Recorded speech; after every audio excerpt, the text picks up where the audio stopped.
பிதா, குமாரன், பரிசுத்த ஆவியாராகிய திரியேக கடவுளின் திருநாமத்திற்கு மாட்சிமை உண்டாவதாக. கடவுளை நாம் தொழுவோம்.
கர்த்தரையும் அவர் வல்லமையும் நாடுங்கள், அவர் சமூகத்தை நித்தமும் தேடுங்கள். கர்த்தரை துதித்து அவருடைய நாமத்தை பிரஸ்தாபமாக்குங்கள். தேவனாகிய கர்த்தர் அநாதியாய் என்றென்றைக்கும் ஸ்தோத்திரிக்கப்படத்தக்கவர். ஜெபம் செய்வோம். பாசமும் பரிவும் கொண்ட அன்பின் கடவுளே, உம்மை போற்றுகிறோம். எங்கள் ஆண்டவராகிய இயேசு கிறிஸ்து எங்களுக்காகவும் உலகத்திற்காகவும் தம்மையே பலியாக கல்வாரியில் ஒப்புக்கொடுத்த அன்பை உணர்ந்து நன்றி பெருக்கோடு ஆராதிக்கவும், கிறிஸ்து இயேசு மரணத்தை ஜெயித்து உயிர்த்தெழுந்தார் என்ற விசுவாசத்தோடு தேவ சமூகத்தில் அகமகிழவும் அருள் தாரும். இந்த தூய தொழுகையிலும் திருவிருந்தின் மகத்துவங்களை உணரவும் ஆழங்களை அறியவும் அனுபவமாக்கவும் அருள் தாரும். ஆராதனையில் பங்கு பெறும் அனைவரையும் ஆசீர்வதியும். தம் தூய ஆவியானவரால் எங்கள் ஒவ்வொருவரையும் ஆட்கொண்டு வழி நடத்தும். துதி, கன, மகிமை அனைத்தையும் உமக்கே செலுத்துகிறோம். ஆண்டவர் இயேசு கிறிஸ்துவின் திருநாமத்தில் வேண்டிக் கொள்ளுகிறோம். இரக்கமுள்ள நல்ல பிதாவே, ஆமென். ஆண்டவருடைய பரிசுத்த நாமத்தை நாம் மகிமைப்படுத்தும் வண்ணமாக கீர்த்தனை பாடலிலே 131வது பாடலை பாடுவோம். இயேசுவின் நாமமே திருநாமம். கீர்த்தனை பாடல் 131.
உத்தம மகிமை பிரசித்த நாமம்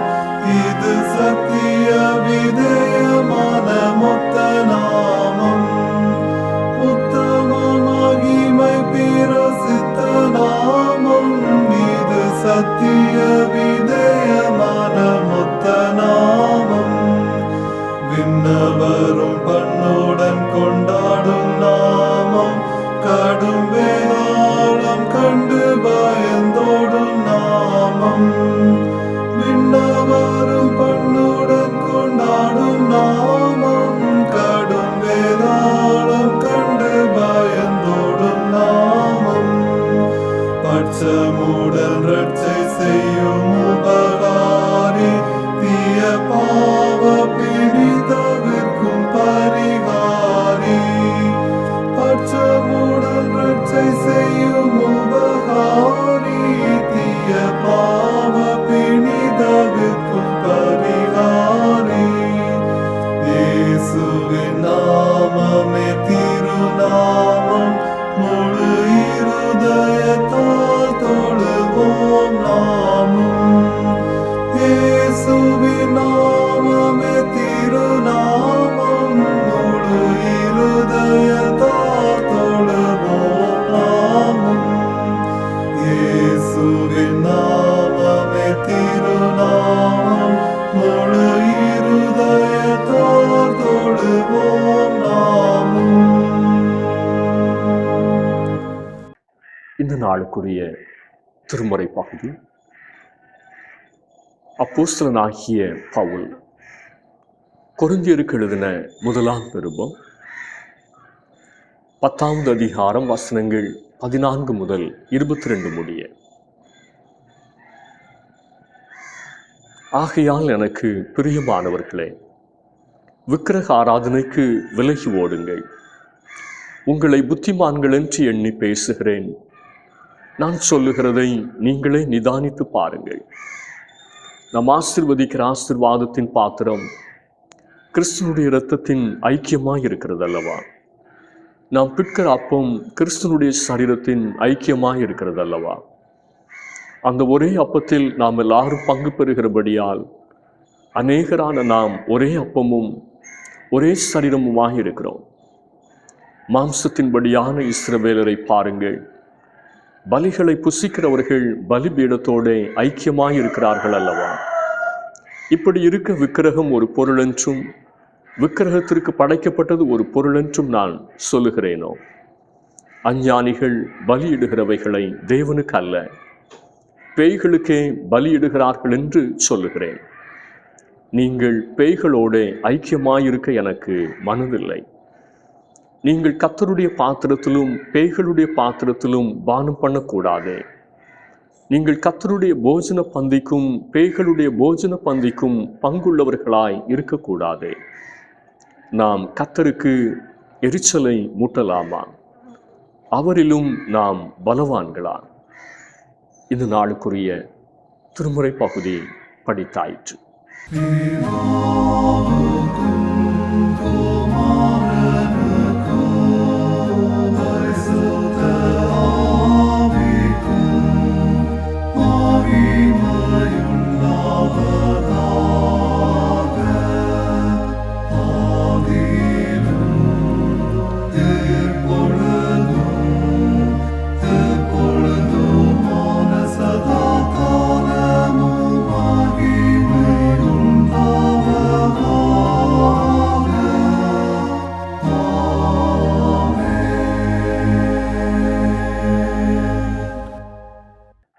ஆண்டவருடைய அருள் வார்த்தையை கேட்க நாம் ஆயத்தப்படும் வண்ணமாக ஆனந்த துதி ஒலி கேட்கும் என்ற பாடலை நாம் பாடுவோம்.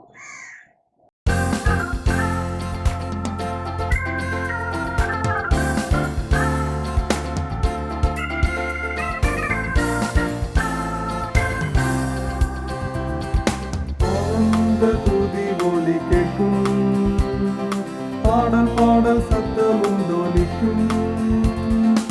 ஆனந்த துதி ஒலி கேட்கும், பாடல் பாடல் சத்தமும் தோனிக்கும். ஆகாய விண்மீனாய் அவதனம் பெருகும், ஆண்டவர் வாக்கு பலிக்கும். ஆகாய விண்மீனாய் அவதனம் பெருகும், ஆண்டவர் வாக்கு பலிக்கும்.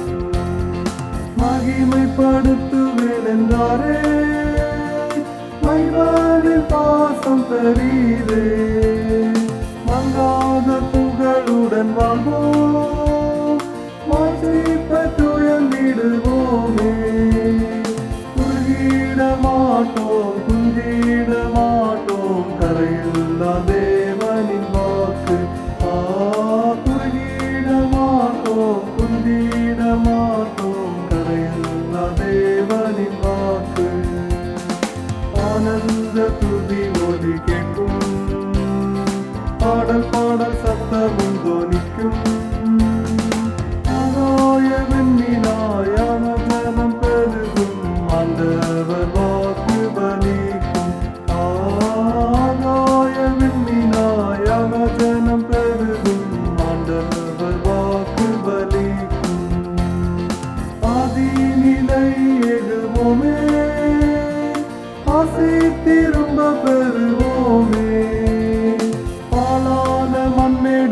யாவும் பாராளும் வேந்தன் மலையாகும். சிறை வாழ்வு மறையும் சீர்வாழ்வு மலரும் சியோனின் மகிமை திரும்பும். சிறை வாழ்வு மறையும் சீர்வாழ்வு மலரும் சியோனின் மகிமை திரும்பும். ஆனந்த துதி ஒலி கேட்கும், பாடல் பாடல் சத்தமும் தோனிக்கும். ஆகாய விண்ணினாய் அவசனம் பெருகும், ஆண்டவர் வாக்கு பலிக்கும். ஆகாய விண்ணினாய் அவசனம் பெருகும், ஆண்டவர் வாக்கு பலிக்கும். விடுதலை முழங்கிடுவோமே, வெட்கினம் யாவும் அகலும். கண்கள் சூழ்ந்திடும் வேளை இரட்சகன் மீட்பருள்வாரே. நுகங்கள் முறிந்திடும் கட்டுகள் அவிழ்ந்திடும், விடுதலை பெருவாழ்வு காண்போம். நுகங்கள் முறிந்திடும் கட்டுகள் அவிழ்ந்திடும், விடுதலை பெருவாழ்வு காண்போம். ஆனந்த துதி ஒலி கேட்கும், பாடல் பாடல் சத்தமும் தோனிக்கும். ஆகாய விண்ணினாய் அவசனம் பெருகும், ஆண்டவர் வாக்கு பலிக்கும். ஆகாய விண்ணினாய் அவசனம் பெருகும், ஆண்டவர் வாக்கு பலிக்கும். யாக்கோபு நடுங்கிடுவானோ, யாக்கோபின் தேவன் துணையே. வாழ்வை அமைப்போம், ஆண்டவர் மார்பில் சுகிப்போம். பராத வாழ்வு சிதறாத மனமும் பரிசாக தேவன் அருள்வார். பராத வாழ்வும் சிதறாத மனமும் பரிசாக தேவன் அருள்வார். ஆனந்த துதி ஒலி கேட்கும், பாடல் பாடல் சத்தமும் தோனிக்கும். ஆனந்த துதி ஒலி கேட்கும், பாடல் பாடல் சத்தமும் தோனிக்கும். ஆகாய விண்ணினாய் அவசரம் பெருகும், ஆண்டவர் வாக்கு பலிக்கும். ஆகாய விண்ணினாய் அவசரம் பெருகும், ஆண்டவர் வாக்கு பலிக்கும். ஆசீர்வாதமான இந்த நாளுக்காக ஆண்டவரை ஸ்தோத்திரிப்போம். கர்த்தர் நம்மை ஆசீர்வதிப்பாராக. இந்த நாளிலும் தியானத்திற்காக தெரிந்து கொண்ட திருமறை வசனம் 1 கொரிந்தியர் 10வது அதிகாரத்தினுடைய 16வது வசனம். நாம் ஆசீர்வதிக்கிற ஆசீர்வாதத்தினுடைய பாத்திரம் கிறிஸ்துனுடைய இரத்தத்தின் ஐக்கியமாய் இருக்கிறது அல்லவா? நாம் பிற்கிற அப்பம் கிறிஸ்துனுடைய சரீரத்தின் ஐக்கியமாய் இருக்கிறது அல்லவா? திருவிருந்து என்னும் திருவருட்சாதனம், சாக்ரமெண்ட் ஆஃப் ஹோலி கம்யூனியன் என்கிற தலைப்பிலே நாம் இந்த நாளிலும் கர்த்தருடைய வார்த்தையை தியானிக்க ஆயத்தப்படுவோம். கிறிஸ்தவ திருமறையின் மையமாகவும் கிறிஸ்தவ வழிபாட்டின் மிக உன்னதமான செயலாகவும் திருவிருந்து காணப்படுகிறது. அப்போஸ்தலராகிய பவுல் 1 கொரிந்தியர் 10வது அதிகாரம் 16-17 வசனங்களில் திருவிருந்தின் ஆழத்தையும் அர்த்தத்தையும் இரத்தின சுருக்கமாக எழுதுகிறார். தொடர்ந்து 11வது அதிகாரத்தின் 17 முதல் 34 வரையுள்ள வசனங்களில் விரிவான விளக்கத்தை தருகிறார். சீர்திருத்த திருச்சபை திருமுழுக்கு, திருவிருந்து ஆகிய இரண்டையும் திருவருட்சாதனமாக ஏற்றுக்கொண்டுள்ளது. பவுல் அப்போஸ்தலர் தனது கடிதங்களில் திருமுழுக்கு, திருவிருந்து ஆகிய இரண்டு திருவருட்சாதனத்தையும் முக்கியத்துவப்படுத்துகிறார்.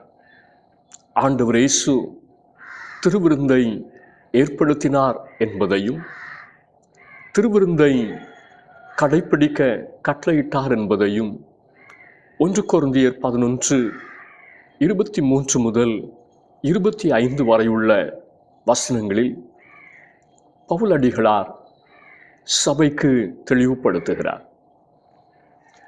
திருவிருந்து பற்றிய சத்தியத்தை ஆண்டவர் இயேசுவிடமிருந்து நேரடியாக பெற்றதாக பவுல் குறிப்பிடுகிறார். திருமுழுக்கு, திருவிருந்து இரண்டும் தெய்வீக தன்மை உள்ளவைகள். எனவே இவை இரண்டும் தெய்வீக முக்கியத்துவம் வாய்ந்தவை.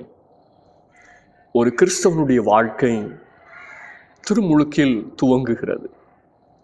திருவிருந்து கிறிஸ்தவ வாழ்வை பலப்படுத்தி செழிப்பாக்குகிறது.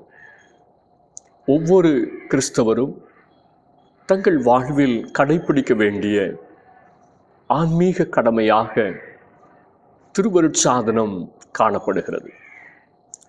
இன்று திருவிருந்தென்னும் இந்த திருவருட்சாதனம் கற்றுத்தருகிற உண்மைகளை நாம் தொடர்ந்து தியானிப்போம். முதலாவதாக, நித்திய ஆசீர்வாதத்தின் முன்சுவையான விருந்து. நித்திய ஆசீர்வாதத்தின் முன்சுவையான விருந்து. 1 கொரிந்தியர் 10வது அதிகாரம் 16வது வசனம். நாம் ஆசீர்வதிக்கிற ஆசீர்வாதத்தின் பாத்திரம்.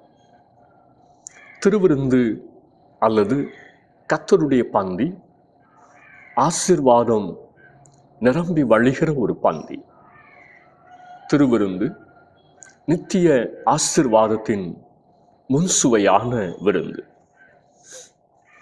1 கொரிந்தியர் 10:21-22 சொல்லுகிறபடி, இரட்டை வாழ்க்கையினாலே கர்த்தருடைய ஆசீர்வாதத்தை நாம் இழந்து போயிருக்கலாம். தெய்வ பயமற்ற வாழ்க்கையினாலே பரலோகத்தினுடைய நன்மைகளை நாம் தவறவிட்டிருக்கலாம். உலகத்திற்கு ஒத்து வாழ்ந்தது நிமித்தம் தெய்வீக சுவாபங்களை இழந்து நிற்கலாம். கர்த்தருக்கு எரிச்சல் தரும் காரியங்களை செய்து அநேக கிருபை வரங்களை இழந்து போயிருக்கலாம். ஆனால் கர்த்தருடைய பந்தி நம்மை ஆசீர்வதிக்கிற பந்தி. சாபங்கள் நிறைந்த வாழ்க்கையை ஆசீர்வாதம் நிறைந்த வாழ்க்கையாக மாற்றுவது கர்த்தருடைய பந்தி.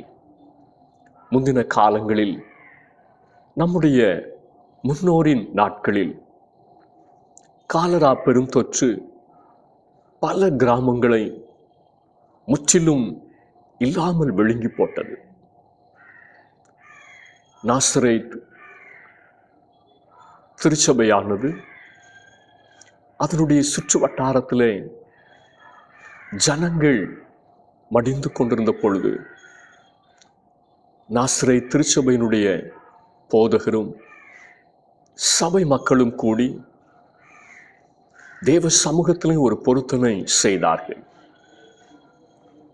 நாசரேத் ஊரிலே எந்த காலரா பெருந்தொற்றும் வராமல் இருந்தால் ஒவ்வொரு ஆராதனையிலும் திருவிருந்தை ஆசரிப்பதாக அவர்கள் பொருத்தனை செய்து ஜெபித்தார்கள்.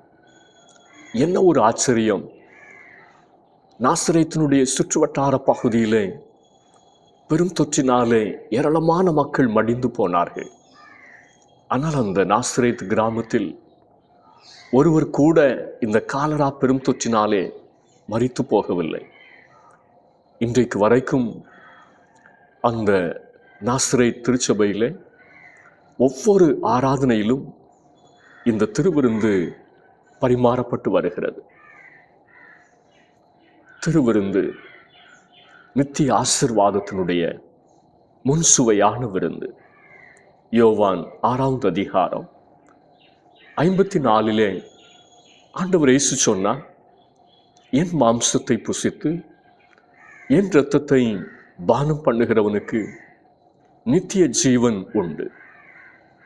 நித்திய ஆசீர்வாதத்தின் முன்சுவையான கர்த்தருடைய பந்தியை தேவ ஜனங்களாகிய நாம் ஒருபோதும் அசட்டை செய்துவிடக்கூடாது. இரண்டாவதாக, நிறைவான ஐக்கியத்தை தரும் விருந்து. நிறைவான ஐக்கியத்தை தரும் விருந்து. 1 கொரிந்தியர் 10வது அதிகாரம் 16வது வசனம். நாம் ஆசீர்வதிக்கிற ஆசீர்வாதத்தின் பாத்திரம் கிறிஸ்துனுடைய இரத்தத்தின் ஐக்கியமாக இருக்கிறது அல்லவா? நாம் பிற்கிற அப்பம் கிறிஸ்துனுடைய சரீரத்தின் ஐக்கியமாக இருக்கிறது அல்லவா? திருவிருந்து நிறைவான ஐக்கியத்தை தரும் விருந்து. கிறிஸ்துவோடும் கிறிஸ்துவின் இரத்தத்தோடும் திருவிருந்து நம்மை ஐக்கியப்படுத்துகிறது. கிறிஸ்து இயேசுவின் சரீரத்தோடு நாம் ஐக்கியப்படுகிறோம். மகா பரிசுத்தமானவரோடு திருவிருந்து நம்மை ஐக்கியப்படுத்துகிறது. வானத்தையும் பூமியும் படைத்த ஆண்டவர் இயேசுவோடு நம்மை ஐக்கியப்படுத்துகிற ஒரு பாலமாக திருவிருந்து இருக்கிறது. மறுகரையில் நாம் நிற்கலாம், கர்த்தரை விட்டு தூரம் போயிருக்கலாம். திருவிருந்து கர்த்தரோடு நெருங்கி சேர நம்மை அழைக்கிறது. திருவிருந்தில் நாம் பங்கு பெறுகிற போது நமக்காக சிந்தப்பட்ட ஆண்டவர் இயேசு கிறிஸ்துனுடைய திரு இரத்தத்தை நாம் நினைவு கூறுகிறோம். இயேசு கிறிஸ்துனுடைய இரத்தம் என்ன செய்தது? என்ன செய்து கொண்டிருக்கிறது?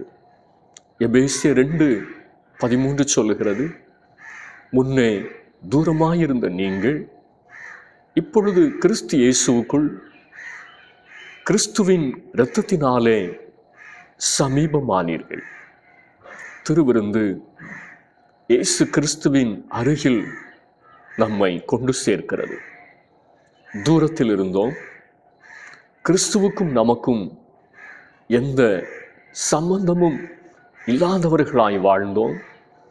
ஆனால் இப்பொழுது அவரோடு அமருகின்ற ஒரு பாக்கியத்தை பெற்றிருக்கிறோம். மாத்திரமல்ல, 1 கொரிந்தியர் 10:17 சொல்லுகிறது, அந்த ஒரே அப்பத்தில் நாம் எல்லாரும் பங்கு பெறுகிறபடியால் அநேகரான நாம் ஒரே அப்பமும் ஒரே சரீரமுமாக இருக்கிறோம். கர்த்தருடைய பந்தி கர்த்தருடைய குடும்பமாக நம்மை மாற்றிவிடுகிறது. இன்று கிறிஸ்துவிலே ஒரே குடும்பமாக இருக்கிறோமா அல்லது பிரிந்திருக்கிறோமா? பிரிவினைகளை ஏற்படுத்துகிறவர்கள், பிரிவினைகளை தூண்டி விடுகிறவர்கள் திருச்சபைக்குள் களைகளைப் போல வலுவாக வேரூன்றி கடைசி வரைக்கும் நிற்பார்கள். நல்ல பயிர்களின் வேர்களோடு களைகளின் வேர்கள் கலந்திருப்பதால் அவர்களை பிடுங்கினால் நல்ல பயிர்களும் பாதிக்கப்படும். எனவே கடைசி வரை அவர்கள் விட்டு வைக்கப்படுவார்கள். கர்த்தருடைய அறுவடையில் அவர்களுக்கு கிடைக்கும் பங்கு மிக மோசமானதென்று மத்தேயு 13வது அதிகாரம் 38 முதல் 42 வரையுள்ள வசனங்கள் கூறுகிறது. களைகளாய் சபைக்குள் நிற்காதபடிக்கு நாம் எச்சரிக்கையாயிருப்போம். நிறைவான ஐக்கியத்திற்கு திருவிருந்து நம்மை அழைக்கிறது. திருவிருந்து நிறைவான ஐக்கியத்தை தரும் விருந்து. கடைசியாக நிதானித்து அறிய செய்யும் விருந்து. நிதானித்து அறிய செய்யும் விருந்து. 1 கொரிந்தியர் 10வது அதிகாரம் 21வது வசனம். நீங்கள் கர்த்தருடைய பாத்திரத்திலும் பேய்களுடைய பாத்திரத்திலும் பானம் பண்ணக்கூடாதே. நீங்கள் கர்த்தருடைய போஜன பந்திக்கும் பேய்களுடைய போஜன பந்திக்கும் பங்குள்ளவர்களாய் இருக்கக்கூடாது. கர்த்தருடைய பாத்திரத்தில் பங்கு பெறுகிறவர்கள் எவ்வளவு பரிசுத்தமாய் இருக்க வேண்டும் என்பதை பவுல் இந்த வசனத்தில் சுட்டி காட்டுகிறார். கர்த்தருடைய பாத்திரமும் இருக்கிறது, பேய்களுடைய பாத்திரமும் இருக்கிறது. பரிசுத்தமான பாத்திரமும் இருக்கிறது, அசுத்தமான பாத்திரமும் இருக்கிறது. நாம் எதை தெரிந்து கொள்ளப் போகிறோம்? கர்த்தருடைய பந்தியை கைக்கொள்ளுவதில் 2 முக்கிய கூறுகள் உள்ளது. ஒன்று, இதை கைக்கொள்ளும் நடைமுறை ஒழுங்கு. மற்றொன்று, இதில் பங்கு கொள்ளுவோர் செய்ய வேண்டிய தற்பரிசோதனை. இவை இரண்டும் இல்லை என்றால் திருவிருந்து பொருளற்ற ஒரு மத சடங்காக மாறிவிடும். அநேக விசுவாசிகளுக்கு திருவிருந்து வழக்கமான ஒன்று, பழக்கமான ஒன்று. ஆனால் திருவிருந்து சாதாரணமானதல்ல, மிகவும் உன்னதமானது. 1 கொரிந்தியர் 11:29 சொல்லுகிறது, எண்ணத்தினால் எனில் அபாத்திரமாய் போஜனம் பண்ணுகிறவன் கர்த்தருடைய சரீரம் இன்னதென்று நிதானித்து அறியாததினால் தனக்கு ஆக்கினை தீர்ப்பு வரும்படி போஜனம் பண்ணுகிறான். 31வது வசனம். நம்மை நாமே நிதானித்து அறிந்தால் நாம் நியாயம் தீர்க்கப்படும். திருவிருந்து நிதானித்து அறிய செய்யும் விருந்து. கர்த்தருடைய பந்தி நம்மையே நிதானித்து பார்க்க, சரிப்படுத்தி கொள்ள, சீர்படுத்தி கொள்ள உதவி செய்கிறது. கர்த்தருடைய வருகைக்கு நம்மை ஆயத்தப்படுத்துகிறது. எனவே கவனம் தேவை. 1 கொரிந்தியர் 11:26 பவுல் எழுதுகிறார், திருவிருந்தில் பங்கு பெறும் ஒரு கிறிஸ்தவர் ஆண்டவர் இயேசுவின் 2வது வருகையை எதிர்பார்க்கிறார். கிறிஸ்து இயேசுவின் 2ஆம் வருகையை பற்றிய நம்பிக்கை உலகிற்கு பறைசாற்றுகிறார். திருவிருந்தின் அனுபவம் ஓர் மாரநாதா அனுபவம். ஆண்டவர் இயேசுவின் வருகைக்காக ஏங்குகிற அனுபவம், காத்திருக்கிற அனுபவம். கிறிஸ்துவின் ஏக்கத்தை நிறைவேற்ற நம்மையே நொறுக்கப்பட்ட அப்பமாக, பிறர் வாழ்வுக்காக நம்மை அர்ப்பணிக்கிற அனுபவம். திருவிருந்து நித்திய ஆசீர்வாதத்தின் முன்சுவையான விருந்து, நிறைவான ஐக்கியத்தை தரும் விருந்து, நிதானித்து அறிய செய்யும் விருந்து. திருவிருந்தினுடைய ஆசீர்வாதங்களை, அனுபவங்களை நாம் சொந்தமாக்குவோம். ஆண்டவர் இந்த வார்த்தைகளால் நம் ஒவ்வொருவரையும் ஆசீர்வதிப்பாராக. ஆமென். ஆராதனைக்கு நிறைவு பாடலாக ஞான பாடலிலே 472வது பாடல், இயேசுவை நம்பி பற்றி கொண்டேன். ஞான பாடல் 472.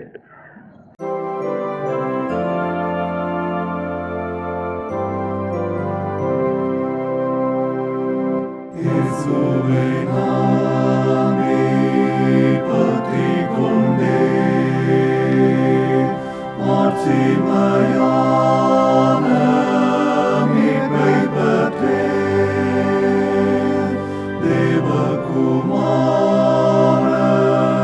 ரட்சை செய்தார், ஆவியானவரை ஏற்றுக்கொண்டார். இயேசுவை பாடி போற்றுகிறேன்,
இயேசுவை பாடி போற்றுகிறேன்.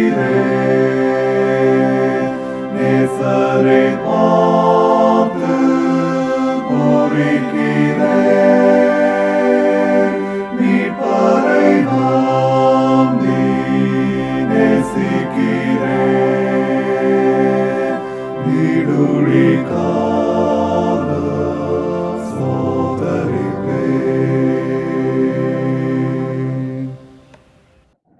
ஜெபம் செய்வோம்.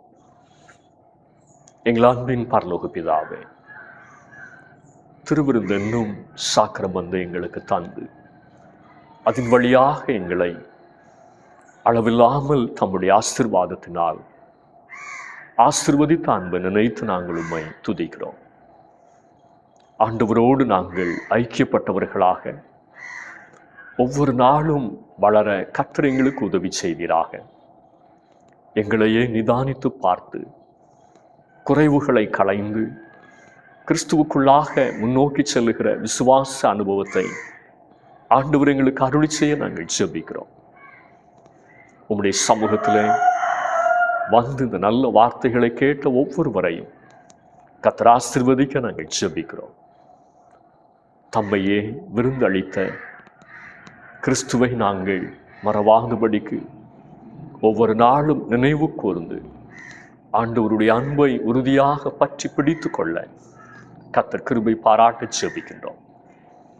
உலகம் எங்கிலும் உள்ள பரிசுத்தவான்களோடு நாங்களும் ஒன்றாக ஒரே அப்பமாக ஒரே சரீரமாக இருக்கிறோம் என்கிற உணர்வோடு பிறரிடத்திலே எந்த விதத்திலும் நாங்கள் ஏற்றத்தாழ்வு பார்க்காமல் அந்நியராக ஒதுக்கி வைக்காமல் எல்லாரையும் நேசிக்க அன்பு பாராட்ட கிறிஸ்துனுடைய அன்பை வெளிப்படுத்த கர்த்தர் கிருபை பாராட்ட நாங்கள் ஜெபிக்கிறோம். தம்மையே தந்து எங்களையும் இந்த உலகத்தையும் வாழ வைத்து கொண்டிருக்கிற ஆண்டவருடைய அந்த மேலான அன்பை ஒவ்வொருவரும் புரிந்து கொள்ளத்தக்கதாக ஒவ்வொருடைய மனக்கண்களும் திறக்கட்டும் என்று சொல்லி நாங்கள் ஜெபிக்கிறோம். அறியாமையிலும் மூட நம்பிக்கையிலும் வாழ்ந்து கொண்டிருக்கிற ஒவ்வொருடைய வாழ்க்கையிலும் கர்த்தர் ஒரு மாற்றத்தை அருளி செய்ய நாங்கள் ஜெபிக்கிறோம். பின் மாற்றத்தில் இருக்கிறவர்களும் கர்த்தரை விட்டு தூரம் போனவர்களும் கல்வாரியினுடைய அன்பிற்கு திரும்பி வரத்தக்கதாய் அவருடைய இருதயங்களிலே கர்த்தர் ஒரு தொடுதலை தரும்படிக்கு நாங்கள் ஜெபிக்கிறோம். மது பழக்கத்திற்கும் பலவிதமான இச்சைகளுக்கும் போதை வஸ்துக்களுக்கும் நவீன ஊடகங்களுக்கும் அடிமைப்பட்டிருக்கிற தம்முடைய பிள்ளைகளை கர்த்தர் ரட்சித்தருள வேண்டும் என்று சொல்லி நாங்கள் ஜெபிக்கிறோம். ரட்சிப்பு கர்த்தருடையது என்று வேதம் சொல்லுகிறதே. ஒவ்வொருவரும் அந்த ரட்சிப்பினுடைய ஆசீர்வாதத்தை சொந்தமாக்கி கொள்ள கர்த்தருடைய கரம் தம்முடைய பிள்ளைகளை தொடட்டும் என்று சொல்லி நாங்கள் ஜெபிக்கிறோம். திருச்சபையினுடைய குடும்பங்களுக்காக ஜெபிக்கிறோம். விசுவாசத்திலே ஆழமாக வேர்கொண்டு கிறிஸ்துவுக்கென்று நற்கனிகளை கொடுக்கத்தக்கதாக கர்த்தர் கிருபை பாராட்டுவீராக. ஒவ்வொரு திருச்சபைகளுக்குள்ளும் கிறிஸ்துனுடைய அன்பு ஊற்றப்படட்டும் என்று சொல்லி நாங்கள் ஜெபிக்கிறோம். திருச்சபைகளின் நடுவில் எந்த விதமான பிரிவினைகளும் கருத்து வேறுபாடுகளும் இல்லாதபடிக்கு ஒரே குடும்பமாக ஒருமித்து வாழத்தக்கதாய் கர்த்தர் கிருபை பாராட்ட நாங்கள் ஜெபிக்கிறோம். திருச்சபையினுடைய ஊழியங்கள் இயேசு கிறிஸ்துனுடைய நாம மகிமைக்கு ஏதுவாக நடைபெறுகிற அனைத்து ஊழியங்களையும் கர்த்தர் ஆசீர்வதிக்க ஜெபிக்கிறோம். அதன் வழியாக புதிய ஆத்துமாக்கள் ஆண்டவரை கண்டு கொள்ள கர்த்தர் உதவி செய்யும். ஆண்டவரை ஏற்றுக்கொண்டிருக்கிற புதிய விசுவாசிகள் ஆண்டவருக்குள்ளாக பலப்பட்டு வளர்வதற்கு கர்த்தர் உதவி செய்கிறாக. இடரல்கள் மத்தியிலும் பாடுகளின் மத்தியிலும் நிலைத்திருக்கிற ஒரு அனுபவத்தை தம்முடைய பிள்ளைகள் சொந்தமாக்கி கொள்ள கர்த்தர் கிருபை பாராட்ட நாங்கள் ஜெபிக்கிறோம். பலவித துன்பங்களினாலே துயரங்களினாலே விசுவாச வாழ்க்கையிலே சோர்ந்து போயிருக்கிறவர்கள் உண்டு. தம்முடைய பிள்ளைகளையும் இந்த காலை வேளையிலே கர்த்தர் தேற்றி நடத்த ஜெபிக்கிறோம். குடும்பங்களிலே சமாதானத்தையும் மகிழ்ச்சியும் கர்த்தர் பெருக பண்ணும். ஒவ்வொரு குடும்பத்திற்குள்ளும் கடவுள் தருகின்ற சமாதானம் தங்கியிருக்கட்டும் என்று சொல்லி நாங்கள் ஜெபிக்கிறோம். ஒவ்வொரு குடும்பத்தையும் கர்த்தர் விசாரித்து நடத்துவீராக. பாரங்களை தேவ சமூகத்தில் இறக்கி வைத்து ஆண்டவர் தருகின்ற இளைப்பாறுதலை ஒவ்வொருவரும் சொந்தமாக்கி கொள்ள கர்த்தர் கிருபை பாராட்ட ஜெபிக்கிறோம். தீர்க்க முடியாத பிரச்சனைகள், பல விதங்களிலே வருகின்ற போராட்டங்கள் எல்லாவற்றின் மத்தியிலும் தேவ சமூகத்திலே அமர்ந்திருந்து நல்ல தீர்வை பெற்றுக்கொள்ள தேவாலோசனையை சார்ந்து நின்று செயல்பட கர்த்தர் ஒவ்வொருவருக்கும் ஞானமுள்ள இருதயத்தை தந்து நடத்த நாங்கள் ஜெபிக்கிறோம். தங்களுடைய வாழ்க்கையை தங்களுடைய கைகளினாலே தகர்த்து போட்டவர்கள் உண்டு. தம்முடைய பிள்ளைகளையும் கர்த்தர் நினைந்தருளி மறுபடியும் தம்முடைய பிள்ளைகளுடைய வாழ்வு கட்டப்பட கர்த்தர் கிருபை பாராட்ட நாங்கள் ஜெபிக்கிறோம். வேலை வாய்ப்புக்காய் காத்திருக்கிறவர்கள், திருமண காரியங்களுக்காக காத்திருக்கிறவர்கள், குழந்தை பாக்கியத்திற்காக எதிர்பார்ப்போடு இருக்கிறவர்கள் ஒவ்வொருவரையும் கர்த்தர் நினைந்தருளும் கடாட்சி தரல வேண்டும் என்று சொல்லி நாங்கள் ஜெபிக்கிறோம். கர்த்தர் நம்மை ஆசீர்வதித்திருக்கிறார் என்று சொல்லி குடும்பத்தின் பிள்ளைகள் மகிழ்ந்திருக்கிற அனுபவங்களை கர்த்தர் தாரும். வெளிநாடுகளுக்கு செல்ல வாஞ்சிக்கிறவர்கள் உண்டு. வாசல்களை கர்த்தர் திறந்து தர நாங்கள் ஜெபிக்கிறோம். உயர்கல்விக்காய் காத்திருக்கிறவர்கள் உண்டு. தம்முடைய பிள்ளைகளையும் கர்த்தர் நினைந்தருள நாங்கள் ஜெபிக்கின்றோம். தூர இடங்களிலும் வெளிநாடுகளிலும் தங்கி உழைக்கிற பணி செய்கிற ஒவ்வொருவரையும் கர்த்தர் நினைந்தருளி ஆசீர்வதிப்பீராக. அன்றாடம் கையின் பிரயாசங்கள் வாய்க்கத்தக்கதாய், நிலத்தினுடைய பலன்கள் ஆசீர்வதிக்கப்படத்தக்கதாய், வேலை செய்கிற இடங்களில் எந்த பணி நெருக்கடிகளும் இல்லாதபடிக்கு சமாதானமாய் பணிவிடை நிறைவேற்றுகிற சூழ்நிலைமைகளை தந்து கர்த்தர் ஆசீர்வதிக்க ஜெபிக்கிறோம். தொழில் செய்கிறவர்கள், வியாபாரம் செய்கிறவர்கள், பல விதங்களிலே குடும்பத்தினுடைய நன்மைகளுக்காக உழைத்து பிரயாசப்படுகிறவர்கள் ஒவ்வொருடைய உழைப்பையும் கர்த்தர் ஆசீர்வதித்து நன்மையால் நிறைத்தருள நாங்கள் ஜெபிக்கிறோம். தேசத்தை கர்த்தர் ஆசீர்வதியும். இயற்கையினுடைய பேரழிவுகள், தீவிரவாத செயல்கள், அரசியல் சீர்கேடுகள் பெருகாதபடிக்கு தேவன் தேசத்தை கடாட்சி தருளும். உலகம் முழுவதிலும் அமைதியும் சமாதானத்தையும் கர்த்தர் அருளி செய்வீராக. தேவனுடைய கரம் அமைதலை தந்து நடத்த நாங்கள் ஜெபிக்கிறோம். யுத்தங்களின் சப்தங்கள் ஓய்ந்து ஒவ்வொரு தேசங்களுக்குள்ளும் அமைதி திரும்பத்தக்கதாய் கர்த்தர் உதவி செய்வீராக. ஊழியத்தினுடைய பாதையிலே தங்களை அர்ப்பணித்திருக்கிற ஒவ்வொருவரையும் கர்த்தர் வல்லமையாக எடுத்து பயன்படுத்த நாங்கள் ஜெபிக்கிறோம். எல்லாவற்றின் வழியாய் கர்த்தருடைய நாம மாத்திரம் மகிமைப்படட்டும். திக்கற்றவர்கள், விதவைகள், கைவிடப்பட்ட நிலைமையில் இருக்கிறவர்கள், ஆதரவற்றவர்கள் ஒவ்வொருவரையும் கர்த்தர் அரவணைத்து உம்முடைய கரத்திற்குள்ளாய் மறைத்து கொள்ளும். இயேசுவினுடைய பேரில் கேட்கிறோம் நல்ல பிதாவே.